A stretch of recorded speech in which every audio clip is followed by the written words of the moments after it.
কিছুমান ফেক মানুহৰ ওচৰত বহি কিনে যে ফাল্টু এক্টিং কৰি থাকিব লাগে যে I know you are very good you are so' sweet মোৰ দ্বাৰা নহয় এইবিলাক বহুতে পাৰে কৰিব কিন্তু সিহঁতে জানে ইফালে সিহঁতে ৰিয়েলিটিটো একদম বহুত ভালকৈ জানে তথাপিও যে বহি বহি এক্টিং কৰি থাকে হাঁহি থাকে জাষ্ট অকণমান কিবা ফ্ৰীতে খাবৰ কাৰণে অলপ কিবা এটা লাভ পাব বুলি মোৰ দ্বাৰা নহয় এইবিলাক কৰি কিনে মানে এইবিলাক কৰিলে ন মোৰ ঘুটন ফিল হ'ব ঘুটন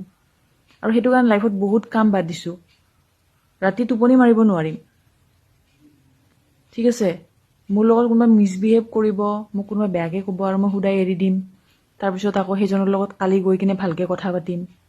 ইভেন মই জানো সেই মানুহজন ভাল নহয় মোৰ লগত মিছবিহেভ নকৰিলেও যদি মই জানো যে ভাল নহয় বুলি তাৰপিছত আৰু সেইজনৰ লগত ইমান হাঁহি হাঁহি কিনে লেকচাৰ মাজা টাইপৰ মোৰ লাভৰ কাৰণে মই কৰিব নোৱাৰোঁ মই লগা হ'লে কথাই নাপাতো দূৰত থাকিম কিন্তু মই ভাল দেখাবৰ কাৰণে গৈ থাকিব নোৱাৰোঁ ওচৰত ভাই